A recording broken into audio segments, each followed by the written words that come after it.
Carlos a été mis en examen pour complicité d'homicide volontaire par le juge d'instruction Jean-Louis Bruguière qui l'a entendu pendant 2 heures ce matin. Les circonstances exactes de l'extradition du terroriste du Soudan suscitent un certain nombre de questions.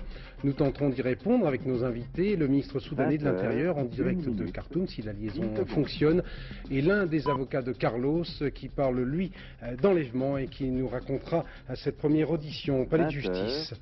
À Gaza, après l'arrestation par la police palestinienne de militants du Hamas soupçonnés d'attentats anti-israéliens, le djihad islamique menace l'OLP de représailles. Dernier titre, au championnat du monde cycliste sur piste exploit du français Florian Rousseau, champion du monde du kilomètre pour la 2e année consécutive. 20h, 1 minute. Madame, monsieur, bonsoir. Je suis encore vivant et pour longtemps. C'est en ces termes que Carlos a entamé le dialogue avec le juge d'instruction Jean-Louis Bruguière, qui après 2 heures d'un entretien qualifié de convivial par son avocat, a été écroué pour complicité d'homicide volontaire et destruction par substance explosive dans le dossier de l'attentat de la rue Marbeuf. Récit de cette journée, Michel Fine. Le juge d'instruction Jean-Louis Bruguière n'a pas voulu se rendre à la prison pour aller notifier à Carlos sa mise en examen. La justice, estime le magistrat, se rend dans un tribunal. Ce matin vers 10h30, Illich Ramirez Sanchez est donc arrivé en fourgon cellulaire au tribunal de grande instance de Paris. Les mesures de sécurité étaient à la hauteur de l'homme, impressionnantes. Tenue blanche, pull mauve, Carlos apparaît vers 11h, décontracté en arrivant dans la galerie d'instruction. En attendant le juge, il s'assied puis plaisante avec les gendarmes. Quelques minutes plus tard, Jean-Louis Bruguière ouvre la porte de son cabinet, dialogue. « Tiens, voilà le juge, dit Carlos. Comment ça va ? Et vous, reprend le juge. Toujours vivant et pour longtemps, réplique Carlos. La suite de l'entretien sera du même acabit. Très calme, décontracté, nullement impressionné par la justice française et ceux qui l'incarnent, Carlos parle de tout. Des femmes, des Françaises en particulier, de ses hommes politiques préférés. 13h15, Carlos quitte le palais pour retourner à la santé. Il vient d'être mis en examen pour complicité d'homicide volontaire dans le cadre de l'enquête sur l'attentat de la rue Marbeuf. Le juge va l'entendre, mais je ne suis pas sûr que ce soit prochainement. Sur sa mise en examen, 20h, sur des dossiers qui sont un peu évanescents. Quelle sera votre défense, maître? Ben, écoutez, je ne sais pas encore ce que le juge va lui reprocher d'une manière très précise. Pour l'instant, c'est très vague. L'attentat de la rue Marbeuf, oui. C'est pas vague. L'attentat n'est pas vague, mais sa mise en cause est assez vague. La suite sera, disent les observateurs, une belle partie judiciaire. Carlos est aujourd'hui un homme qui sait beaucoup de choses. Jean-Louis Bruguière est un magistrat rusé et obstiné. On sait qu'entre les deux, le jeu sera serré. 16 août 1994. Au 4e 2 pays, l'Allemagne et l'Autriche, ont rappelé officiellement que Carlos avait des comptes à leur rendre sur le plan judiciaire. En France, pour l'instant, Carlos n'est sous le coup que de 2 actions judiciaires, condamné à perpétuité par contumace, bien sûr, pour le meurtre de 2 policiers de la DST en juin 1975. Il sera rejugé et, on l'a vu tout à l'heure, il a été mis en examen aujourd'hui pour l'attentat de la rue Marbeuf. 2 questions se posent. Pourquoi seulement ce dossier de la rue Marbeuf et la saisine du juge Bruguière peut-elle être juridiquement élargie? Explication, Valérie Fournier. 22 avril 82, Paris. Rue Marbeuf, un mort et 63 blessés. L'attentat jamais revendiqué reste pourtant le seul dossier qui ait permis aujourd'hui au juge Bruguière la mise en examen de Carlos. Seulement 12 ans après les faits, le 7 juin dernier, grâce à des éléments nouveaux fournis par la Hongrie, aujourd'hui plus généreuse avec ses archives qu'à l'époque du rideau de fer. Mais le juge Bruguière ne peut entendre juridiquement le terroriste pour les autres dossiers. Des dossiers dont les avocats des victimes ont réclamé la réouverture quelques semaines avant l'arrestation de Carlos. On avait demandé il y a 3 semaines la réouverture des dossiers du Capitole et de la gare Saint-Charles. Je pense que ces dossiers seront réouverts. Et d'après mes calculs, Carlos devrait être impliqué dans au moins 5 affaires. D'autant que vous avez eu des éléments nouveaux récemment? Oui, le juge d'instruction avait rendu visite aux autorités est-allemandes et le rapport de la Stasi d'une part et des services secrets hongrois d'autre part ont permis, à mon avis, des avancées significatives dans l'affaire du Capitole et de la gare Saint-Charles.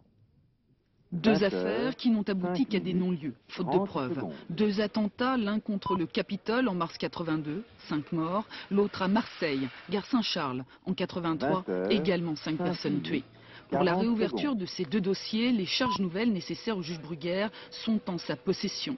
Grâce à la Stasi, la police politique de l'ancienne Allemagne de l'Est, qui a donné la copie de notes échangées entre les membres du groupe terroriste mettant en cause Carlos.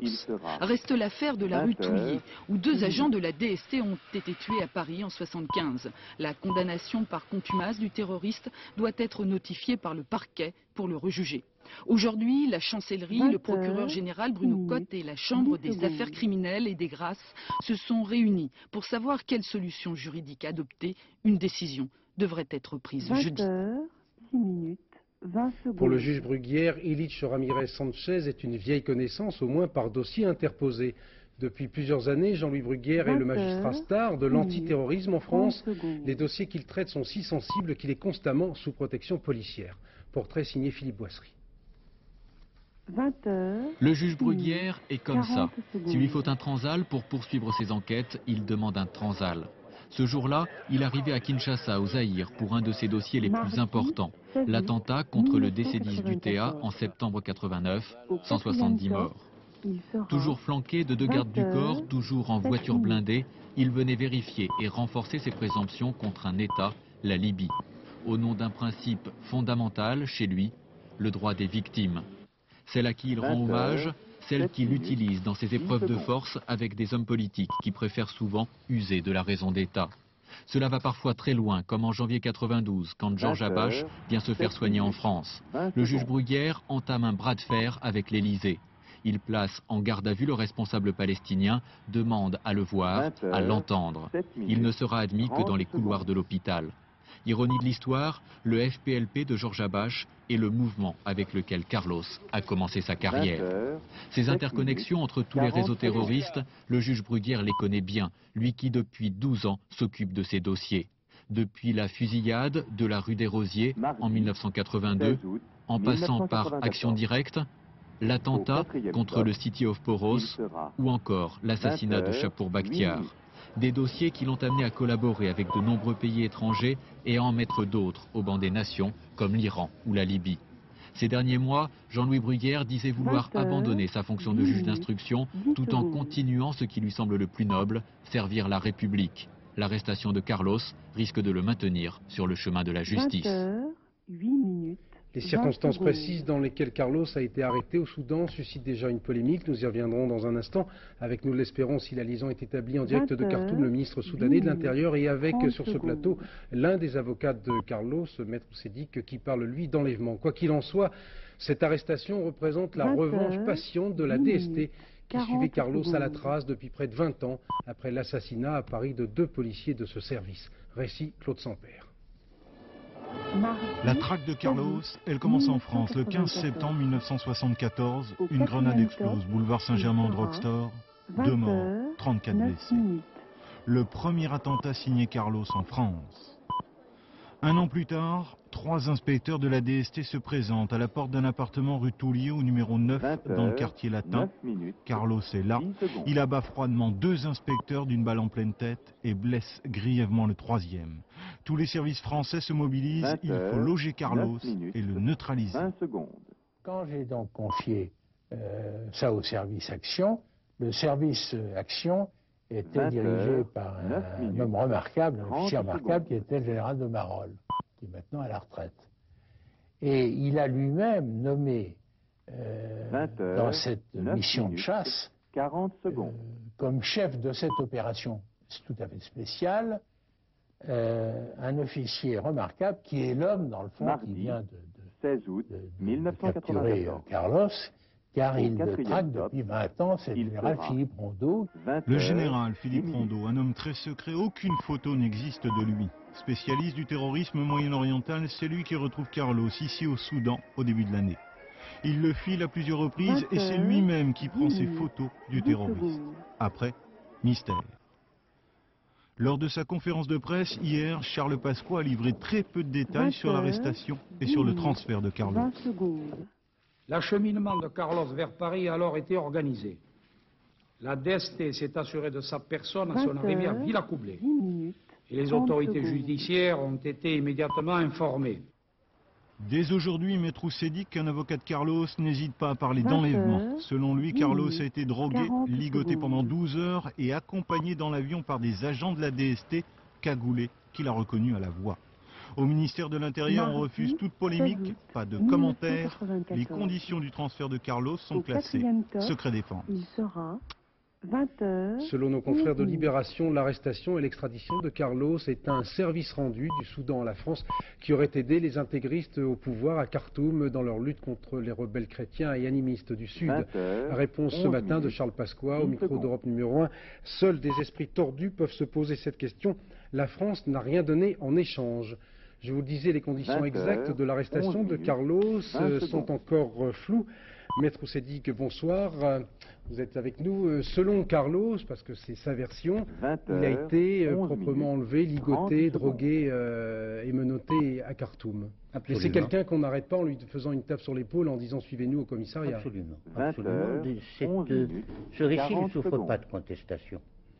Il a été entendu par le magistrat instructeur. Carlos a été clair dans ses explications. Mardi, il a expliqué qu'il était depuis quelques mois à Khartoum. Au 4e top, il était connu du gouvernement soudanais, qui lui avait d'ailleurs donné une protection comme on donne aux personnes importantes. Et que brutalement, c'est cette même protection qui l'a immobilisé. Je pense que les événements se sont passés dimanche. Ligoté. Ils ont fait une piqûre, ils l'ont drogué, ils ont mis une cagoule. Et il a été livré, c'est une drôle d'expédition, il a été livré aux agents de la DST qui étaient arrivés spécialement de Paris pour en prendre livraison. C'est dans ces conditions qu'il est resté ligoté sur son siège pendant 12 heures de vol. Arrivé à Villacoublay, on lui a notifié un mandat d'arrêt national. Encore une fois, ça c'est la version de Carlos. Charles Pasqua dit que ce sont les policiers de la DST ont pris livraison, si je puis dire, de Carlos seulement à Villacoublay. C'est faux. Au 4e top, il sera je pense que je ne veux pas polémiquer avec M. le ministre de l'Intérieur. Je lui rappellerai que chaque fois qu'il est embarrassé, il sort la notion de secret défense. Cela a été pour le vrai faux passeport, aujourd'hui c'est pour Carlos. Peu importe, ce sont des pratiques qui, à mon avis, quoi qu'il fait Carlos, me paraissent inadmissibles. On ne peut pas, au nom de la démocratie, d'une justice musclée, pratiquer l'illégalité pour combattre l'illégalité. Et c'est ce que je voulais dire. Mais en même temps, est-ce qu'il vous paraît totalement anormal que Carlos réponde de ses crimes? 83 victimes lui sont imputées. Carlos est un justiciable comme tout le monde. Quand un pays transgresse les règles juridiques, nationales et internationales, il commet un délit, il assassine sa propre justice. Les intérêts de Carlos, ce sont une chose, les intérêts de la justice française, c'est autre chose. À force de démocratie musclée, on tombe dans des dictatures faibles. Maître Oussedik, vous avez eu le privilège de participer à la première confrontation dans le bureau du juge Bruguière. Alors tout simplement, est-ce que vous venez de dire comment vous avez trouvé Carlos? Dans quel état d'esprit il est? On nous le dit très très décontracté. Est-ce qu'il a conscience de ce qui l'attend? Il a toute chance de finir sa vie en prison en France. C'est la première fois que je rencontrais cet homme. Il a un comportement fascinant. Très forte personnalité, structuré intellectuellement. Une ouverture d'esprit, pouvant aborder n'importe quel sujet. Et de ce fait, d'entrée, il s'est placé au même niveau que le juge. Ce qui m'a le plus frappé, c'est de trouver chez cet homme aucune crainte, aucune frayeur, et c'est de voir sur quel ton convivial il a entamé une discussion avec M. Bruguière. C'est cela qui m'a fasciné. En aucun cas, je le dis bien, en aucun cas, je n'ai vu chez lui une angoisse pour son avenir. Ça sera ma dernière question. Les téléspectateurs qui nous écoutent le savent. On lui impute la mort de 15 personnes en France. Est-ce que vous trouvez pas surprenant qu'il soit aussi décontracté? Je vais vous dire une chose. Un homme décontracté, c'est un homme qui se maîtrise.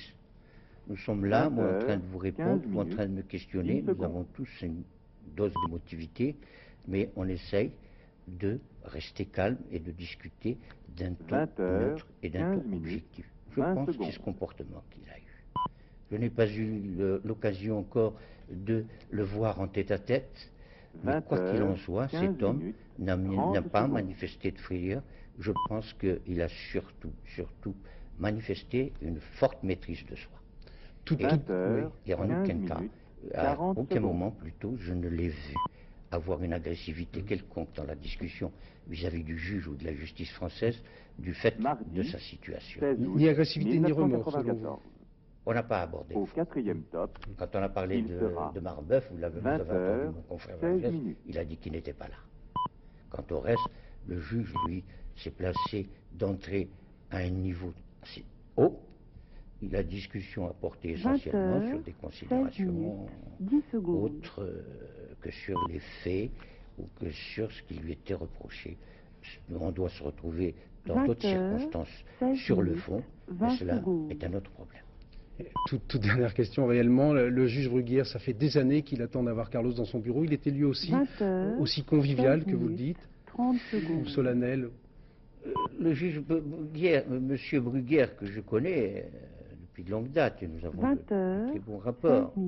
Je le voyais faire, il prenait contact avec un homme qui était devenu un mythe. Mardi, je ne peux pas employer un autre mot pendant des années, donc de ce face à face, les hommes se sont appréhendés, 20h, 17 minutes. Passez-moi cette expression, soupesée. Chacun a voulu voir qui était l'autre. Et je pense que c'est ce que j'ai retenu, moi, de ce face à face. Ce sont ces deux attitudes. Merci Maître Sédic pour ce témoignage. Nous parlions il y a un instant des victimes, 15 morts imputés aux attentats organisés par Carlos. Je vous propose d'entendre tout de suite le témoignage de la famille de l'un des policiers de la TST abattu à Paris en juillet 75. C'était à Reims. 17 minutes. Le 25 juin 1975, Jean Donatini s'apprêtait à partir en vacances lorsqu'il accompagne un commissaire de la DST chez Carlos. Celui-ci l'abattra d'une balle en pleine tête. Encore maintenant, moi je ne peux pas pardonner. Des gens disent il faut pas. Moi, si même il y avait, je vous dis honnêtement, s'il y avait la peine de mort, moi je voudrais qu'on le tue parce qu'il a trop tué de monde. C'est pas possible. J'ai entendu 83 personnes hier. Je dis c'est pas possible qu'on en arrive à des choses pareilles. C'est vraiment un monstre. Depuis, le 4 rue de Limoges à Reims est devenu la maison du souvenir pour sa famille. Jean Donatini y aura vécu 25 ans avant d'entrer dans la police sur les conseils de son frère. 9 ans plus tard, ce sera donc le drame de la rue Toulier. Et depuis près de 20 ans, une traque sans relâche de la moindre information sur les faits et gestes du terroriste. 20h. Vous voyez, ça avait été une de ses maîtresses à l'époque. Les médias, parfois, citaient les faits d'armes de ce triste personnage, mais sachant les protections qu'il jouissait de la part de nombreux pays qui accueillent les terroristes, nous n'étions pas certains qu'ils seraient un jour arrêtés. Ah, on a toujours suivi sa trace. À chaque fois qu'on dit Carlos, ça me glace des pieds à la tête et j'écoute. Alors, une fois, on nous avait dit qu'il était dans tel pays, dans tel pays. Souvent, quand j'entends, aussitôt que j'entends, c'est épouvantable.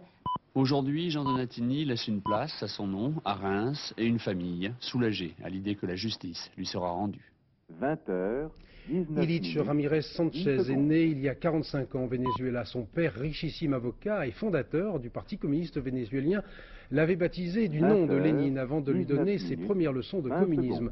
Au début des années 60, le KGB l'introduit à l'université Patrice Lumumba de Moscou, réputée pour transformer les boursiers du tiers-monde en bons propagandistes de la révolution prolétarienne internationale. Jérôme Bonny a rencontré un journaliste russe qui a bien connu Carlos sur les bancs de l'université.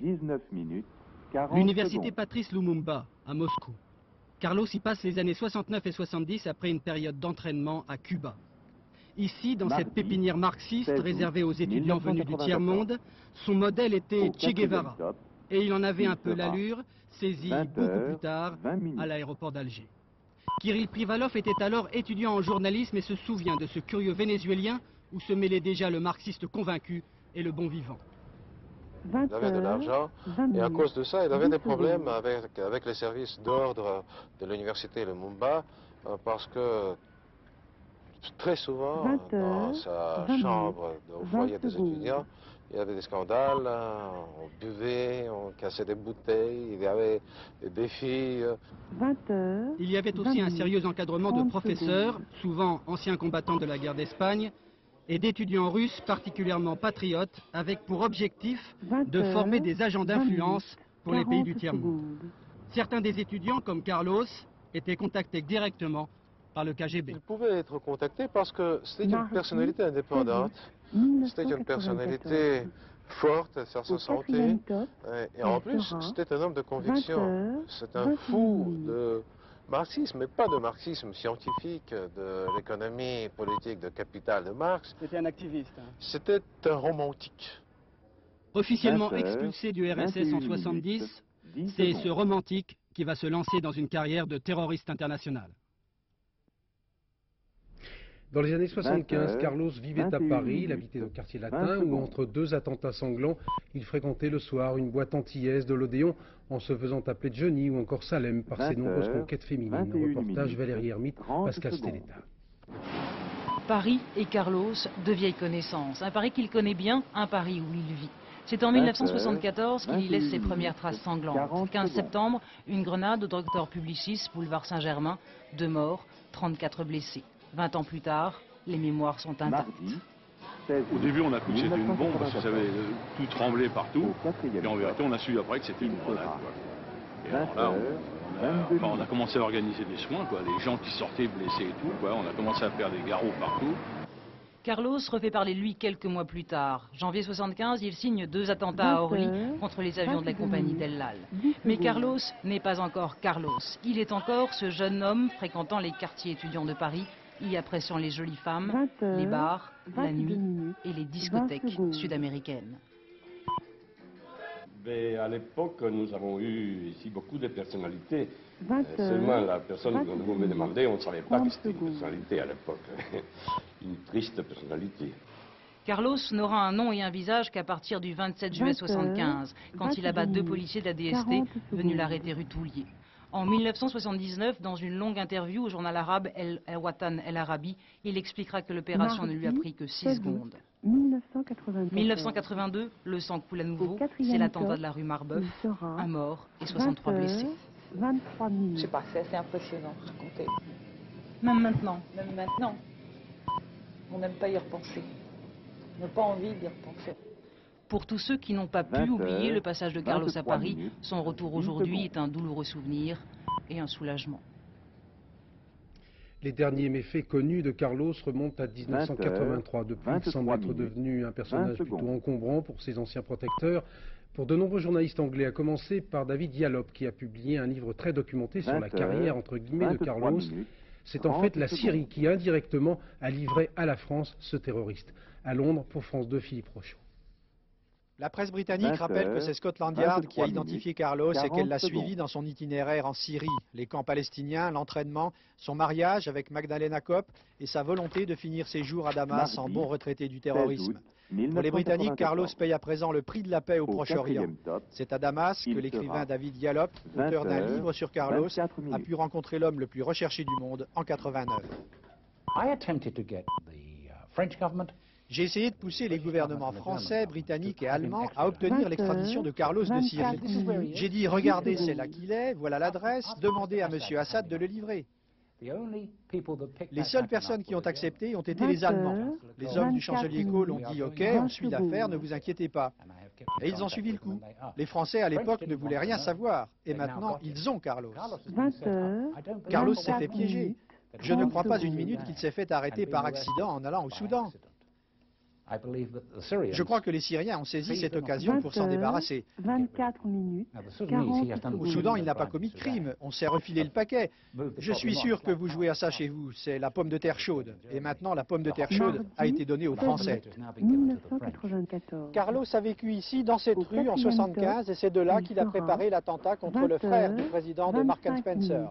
Mais Carlos est aussi soupçonné d'avoir entraîné les forces de l'IRA en Libye, et pourtant, la Grande-Bretagne n'a toujours pas demandé à l'interroger.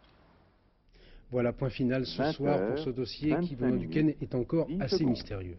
Mais c'est vrai qu'il y a bien sûr un mystère, pour ne pas dire des doutes, sur les conditions juridiques et matérielles de l'arrestation de Carlos, comme il y en a bien sûr, et sur les raisons qui ont soudainement poussé le Soudan à collaborer.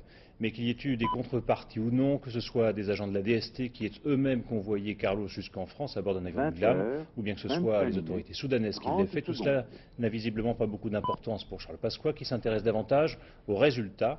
Et le résultat, c'est que le terroriste le plus dangereux des années 70 se trouve en prison, en France, et qu'il va devoir répondre devant des juges français des crimes qu'il a commis et qui sont nombreux. C'est important pour les victimes d'hier, évidemment, c'est important aussi pour les terroristes d'aujourd'hui, mais cela n'empêche pas bien sûr de s'interroger, de se poser des questions et de chercher à en savoir un peu davantage. Merci Benoît. Les grandes puissances doivent maintenant faire face à une nouvelle forme de terrorisme, le trafic de substances nucléaires. La police allemande a annoncé aujourd'hui l'arrestation à Brême d'un homme en possession de 2 grammes de plutonium. C'est la 4e affaire de ce genre en 3 mois là-bas. Les autorités allemandes sont très inquiètes et elles montrent du doigt l'ex-URSS devenue une plaque tournante pour les contrebandes les plus diverses. Enquête Patrice Pelé. Ce matin, à Brême, la police allemande arrête un homme de 25 ans. Dans ses valises, ce conteneur jaune, à l'intérieur, 3 grammes de plutonium. Samedi dernier, à l'aéroport de Munich, la saisie de 350 grammes de plutonium laisse sans voix les agents du BKA. Sans voix, car après la vente de produits moins nobles, comme le césium ou le strontium, produits radioactifs certes, mais plutôt à usage industriel, la vente d'uranium 235 et plus incroyable encore, la vente de plutonium militaire semble s'accélérer. Pour les policiers allemands, la quantité mais aussi la qualité proposée prouve que les trafiquants ont un accès direct au stock des matières nucléaires stratégiques et à des laboratoires travaillant pour l'armée. Ce n'est pas par hasard si 2 cartes se superposent parfaitement, celle des centrales nucléaires à l'est et celle des endroits où le trafic des matières nucléaires se déroule. Ce sont vraisemblablement des ingénieurs et des techniciens, voire des chercheurs, qui, lassés de survivre avec des salaires de misère, sont à l'origine de ce trafic. Un marché à haut risque qui ne laisse aucun doute sur son utilisation ultérieure, la bombe atomique. 30 secondes. Si vous achetez de l'uranium très enrichi ou du plutonium de qualité militaire, 20 heures, 27 minutes. C'est pour faire une bombe. 40 secondes. C'est au moins pour voir si vous pouvez en faire une. Qu'est-ce qu'on peut faire d'autre? Je ne crois pas qu'on puisse rien faire d'autre d'intelligent avec. 16 août Qui 1994. serait intéressé par l'achat de matières nucléaires? Pour l'heure, 2 zones du monde se détachent, l'Afrique du Nord et le Proche-Orient. Devant la gravité de la situation, Helmut Kohl a annoncé qu'il avait écrit à Boris Eltsine pour lui demander de resserrer la sécurité autour des sites nucléaires russes. Réponse de Moscou, rien ne prouve que plutonium et uranium viennent de chez nous. Le ton monte sérieusement entre l'OLP de Yasser Arafat et les Palestiniens extrémistes après les attentats anti-israéliens revendiqués par le mouvement intégriste Hamas dans la bande de Gaza. Israël avait menacé de rompre ses négociations avec l'OLP si elle ne se décidait pas à réprimer les fauteurs de troubles. La police palestinienne a arrêté une vingtaine de militants islamistes dimanche. 4 sont toujours emprisonnés. Le Hamas accuse Yasser Arafat de protéger l'occupation israélienne et le djihad islamique menace l'OLP de représailles. Sur place pour France 2, Véronique Tavo. Mardi 16 août. Colère, protestation, mais pas de violence. Plusieurs heures durant la nuit dernière, 200 à 300 militants intégristes du Hamas ont réclamé la libération des 18 militants arrêtés au cri de Dieu est grand. À Rafah, Gaza, ou ici au camp de réfugiés de Deir el-Bala, au sud de la bande de Gaza, la police palestinienne a procédé simultanément à une série d'arrestations. Une première depuis la mise en place de l'autonomie en mai dernier. L'opération a été lancée de nuit, dimanche soir, sur ordre express de Yasser Arafat. Parfaitement renseignée, munie de listes de noms, la police palestinienne n'a pas hésité à interpeller les principaux responsables du mouvement. Arrestation pour certains, simple interrogatoire pour d'autres. Ce soir, 4 militants du Hamas restent en détention. Mais pour tous, ces interpellations ont été une véritable surprise. Ce qui s'est passé est inacceptable. Mais pour l'instant, pas question d'engager la lutte contre la police palestinienne. Nous continuons à tendre la main à Yasser Arafat. Épreuve de force pour tenter de ramener l'ordre dans les rangs palestiniens, Yasser Arafat semble déterminé à imposer son autorité. Une quasi-nécessité après la sévère mise en garde du Premier ministre israélien. Au cours d'une conférence de presse, Yitzhak Rabin a menacé de suspendre le processus de paix si l'autorité palestinienne ne venait pas à bout des attentats terroristes commis par le Hamas. 30 minutes. Depuis quelques jours, les attentats anti-israéliens se sont multipliés à Gaza et en Cisjordanie. Une situation jugée inacceptable par le gouvernement israélien qui estime que la situation échappe au contrôle de l'OLP. Et ce soir, nouvelles inquiétudes. Dans un communiqué publié tout à l'heure à Gaza, le djihad islamique menace de lancer de nouvelles actions militaires si les 4 militants du Hamas ne sont pas immédiatement relâchés. Un avertissement pris ce soir très au sérieux. Danielle Mitterrand a quitté hier après-midi l'hôpital Broussais à Paris où elle avait subi il y a un mois une opération à cœur ouvert. Disparition du journaliste du Monde, André Passeron, grand spécialiste du gaullisme, mort à 68 ans des suites d'une longue maladie. La commémoration du débarquement en Provence, il y a 50 ans, loin des pompes officielles, le petit bourg de Trans en Provence organisait aujourd'hui une grande fête. Tous les habitants ont vécu à l'heure de ce débarquement. Reportage Patrice Velay, Joseph Pachty. 20h, Sur les traces des vétérans américains, d'autres Américains plus jeunes, tout aussi motivés 50 ans après. Ce matin, ils ont de nouveau libéré Trans en Provence. La foule était dans la rue, drapeaux et vivants. 20h, 31 minutes. Eux sont français. Le débarquement, ils n'ont pas connu. Pour la mémoire, ils reconstituent l'histoire, tout comme à la guerre, jusqu'au dernier bouton de guette. 20h, 31 minutes, 40 secondes. Alors, c'est bien que des jeunes comme nous, on puisse montrer qu'il y a une génération de gens qui n'ont pas connu des événements, mais qui savent ce qui s'est passé, qui sont prêts à en témoigner, notamment en portant l'uniforme d'époque, en drillant comme à l'époque, et en faisant tout comme à l'époque, pour montrer à ces vétérans qu'on sait ce qu'ils ont vécu. Il est d'époque, lui aussi, un Sherman de 44, consommation 450 litres au 100 km. À sa suite, 80 véhicules historiques, tous mieux conservés les uns que les autres, au volant des collectionneurs passionnés. Pour la région, je pense que c'est important, pour laisser quelque chose dans la mémoire des gens. Alors vous êtes équipé comment là? Je suis équipé avec des choses civiles et bon, une arme en plastique évidemment parce que c'est dangereux et les vrais. Et d'époque, comme les gens étaient habillés à l'époque. Et puis quand il y a eu la résistance, ils ont mis des brassards et ils ont libéré la ville. Camouflage moderne pour véhicules de débarquement. La reine d'un jour, c'est Mélodie, 8 ans, habillée haute couture militaire.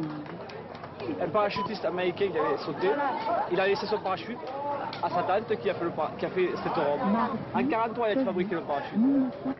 La fête et le souvenir aussi. À l'entrée du village, une stèle rappelle la mort de 2 Américains et un Français en 1944.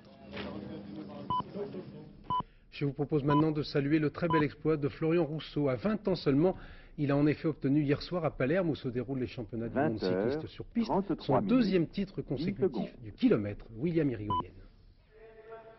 Dans sa combinaison bleue, il fait et refait les mêmes gestes. Un rituel obligatoire pour un aérodynamisme maximal. Pas le temps de penser à la chaleur sicilienne dans ce vélodrome Paolo Borsellino de Palerme. Florian Rousseau a une seule idée en tête, ne faire qu'un avec sa drôle de machine. Et dans son regard bleu, une idée fixe, franchir le premier la ligne d'arrivée à 1 km.